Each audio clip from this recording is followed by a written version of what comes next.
10장. 형제 여러분, 여러분은 옛날 우리 조상들이 광야에서 겪은 일을 잊어서는 안 되겠습니다. 모세 때 우리 조상들은 모두 구름의 인도를 받아 홍해를 건넜습니다. 그들은 모두 모세를 따라 구름과 바다 가운데서 세례를 받았고 똑같이 신령한 양식을 먹었으며 똑같이 신령한 물을 마셨습니다. 그들은 이 물을 신령한 바위에서 마셨는데 그 바위는 그들과 함께 하셨던 그리스도였습니다. 그러나 하나님께서 그들 대부분을 기쁘게 여기지 않으셨으므로 그들은 광야에서 멸망을 받았습니다. 이런 일은 우리에게 거울이 되어 우리도 그들처럼 악을 좋아해서는 안 된다는 것을 경고해주고 있습니다. 그들 가운데 어떤 사람들처럼 여러분은 우상 숭배하지 마십시오. 성경에도 백성이 앉아서 먹고 마시고 일어나 난잡하게 뛰놀았다라고 기록되어 있습니다. 또 그들 가운데 어떤 사람들은 가늠하다가 하루에 2만 3천 명이나 죽었습니다. 우리는 그들처럼 가늠하지 맙시다. 그들 가운데 어떤 사람들은 주님을 시험하다가 뱀에게 물려 죽었습니다. 우리는 그들처럼 주님을 시험하지 맙시다. 그들 가운데 어떤 사람들은 불평하다가 하나님의 천사들에게 멸망당하였습니다. 우리는 그들처럼 불평하지 맙시다. 그들이 당한 이런 일들은 다른 사람들에게 본보기가 되었으며 세상 끝날을 눈앞에 둔 우리에게 하나님의 경고로서 기록되었습니다. 그러므로 선줄로 생각한 사람은 넘어질까 조심하십시오. 여러분이 당한 시험은 모든 사람이 다 당하는 시험입니다. 하나님은 신실하신 분이시므로 여러분이 감당할 수 없는 시험 당하는 것을 허락하지 않으시고 여러분이 시험을 당할 때에 피할 길을 마련해 주셔서 감당할 수 있게 하실 것입니다. 사랑하는 여러분, 그러므로 우상 숭배하는 일을 피하십시오. 내가 지각에 있는 사람들에게 말합니다. 내가 하는 말을 스스로 판단해 보십시오. 우리가 감사하며 받는 축복의 잔은 그리스도의 피에 참여하는 것이 아닙니까? 또 우리가 떼는 빵은 그리스도의 몸에 참여하는 것이 아닙니까? 빵이 하나인데 우리가 다 그 빵을 함께 나눠 먹으므로 우리 많은 사람들은 한 몸이 된 것입니다. 이스라엘 사람들을 보십시오. 제물을 먹는 사람들이 제단에 참여하지 않았습니까? 그렇다면 우상의 제물이나 우상은 아무것도 아니지 않습니까? 그러나 이방인들이 제사하는 것은 귀신에게 하는 것이지 하나님께 하는 것이 아닙니다. 나는 여러분이 귀신과 사귀는 것을 원치 않습니다. 주님의 잔을 마시는 여러분이 귀신들의 잔을 마실 수 없으며 주님의 식탁에 참여하는 여러분이 귀신의 식탁에 참여할 수는 없습니다. 우리가 주님을 노엽게 해서야 되겠습니까? 우리가 주님보다 강하단 말입니까? 무엇이든지 할 수 있는 자유가 있다고 해서 그것이 다 유익한 것이 아니며 또 그것이 다 덕을 세우는 것도 아닙니다. 누구든지 자기 유익을 생각하지 말고 남의 유익을 생각해야 합니다. 시장에서 파는 고기는 무엇이든 양심에 거리낌 없이 먹어도 됩니다. 이것은 땅과 그 안에 있는 모든 것이 다 주님의 것이기 때문입니다. 여러분이 불신자의 초대를 받고 가거든 차려주는 것이 무엇이든지 양심에 거리낌 없이 먹으십시오.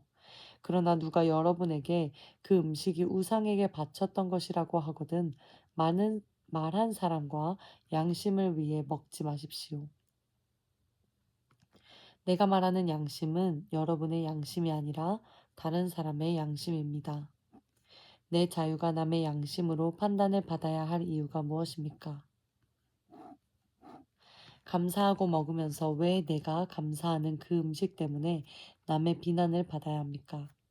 그러므로 여러분은 먹든지 마시든지 무엇을 하든지 모든 것을 하나님의 영광을 위해 하십시오.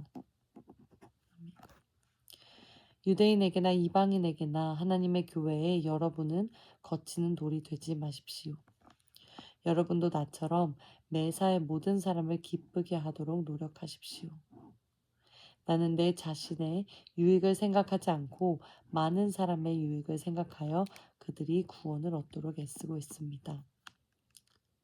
11장. 내가 그리스도를 본받는 것처럼 여러분도 나를 본받으십시오.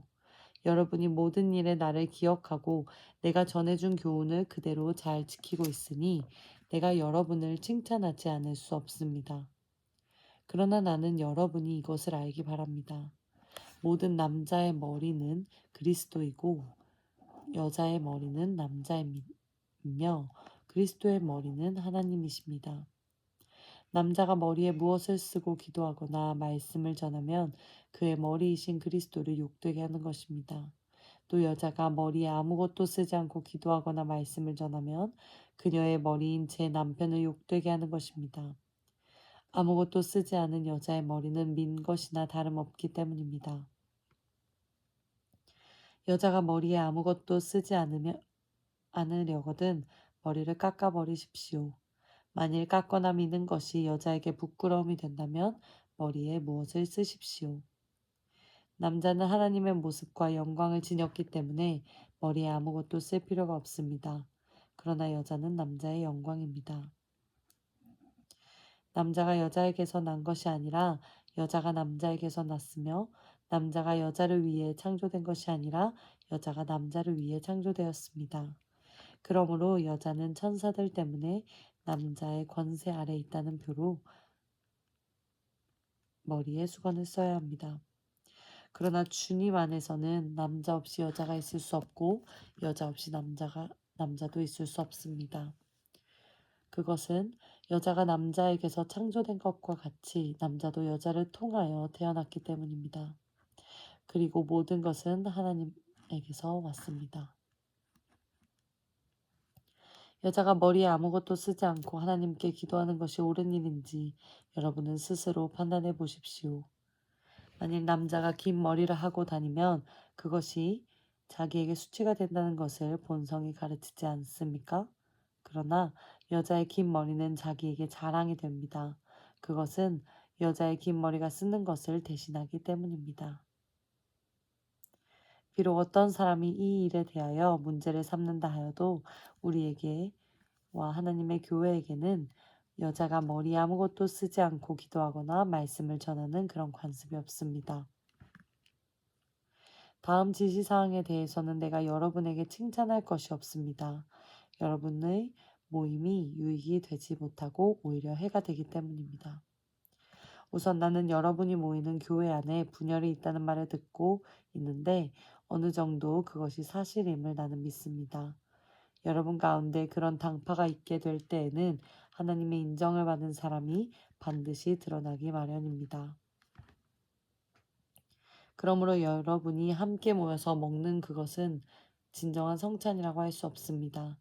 여러분이 가져온 음식을 나눠 먹지 않고 각자 자기 것을 먼저 먹어버리므로 어떤 사람은 배가 고프고 어떤 사람은 취하기 때문입니다. 여러분에게 먹고 마실 집이 없습니까? 어째서 여러분은 하나님의 교회를 업신여기고 가난한 사람들을 부끄럽게 합니까? 내가 여러분에게 무슨 말을 하겠습니까? 여러분을 칭찬하리라고 생각하십니까? 아닙니다. 나로서는 여러분을 칭찬할 수가 없습니다. 내가 여러분에게 전한 것은 주님에게 받은 것입니다. 주 예수님은 팔리시던 날 밤에 빵을 들어 감사 기도를 드리고 떼어서 제자들에게 주시며 이것은 너희를 위한 내 몸이다.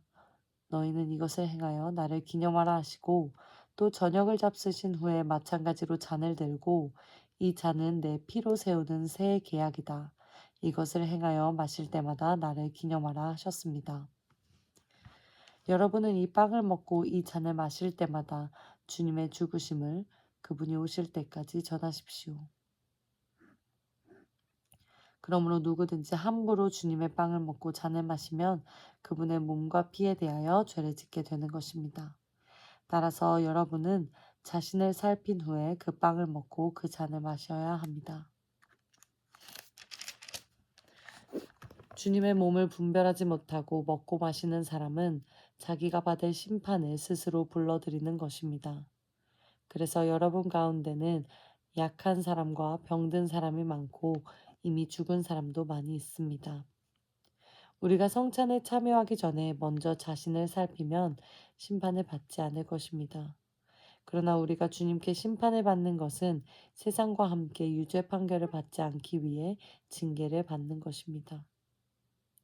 형제 여러분, 그러므로 여러분은 성찬을 위해 모일 때 서로 기다리십시오. 누구든지 배가 고픈 사람은 집에서 먹도록 하십시오. 이것은 여러분의 모임이 하나님의 심판을 받지 않기 위해서입니다. 그 밖의 문제에 대해서는 내가 그곳에 가서 말하겠습니다.